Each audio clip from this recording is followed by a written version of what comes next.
Welcome to Samba Samba. Enjoy the video. In this video, I will explain how to sell your second-hand phone. First, back up all your precious data, like photos and contacts, to a cloud service or computer. Then, perform a factory reset to completely erase all personal information, ensuring your privacy. Give your phone a thorough cleaning, wiping down the screen and body, and clearing out any dust from the charging port and speaker grills. Finally, make sure your phone is unlocked from any carrier restrictions, which significantly broadens your potential buyer pool. Now, let's talk about getting the best price. Research current market values for phones similar to yours, considering its model, age, and condition. A phone with 256 gigabytes of storage will likely fetch more than a 64 gigabyte model. Take several clear, well-lit photos from various angles, showcasing its best features and any minor wear.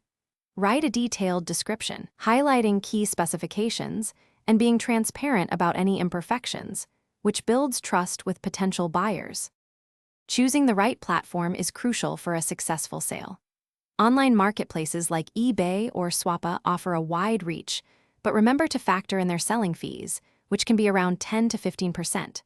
Alternatively, consider trade-in programs from manufacturers or carriers, which provide instant credit, though often at a slightly lower value.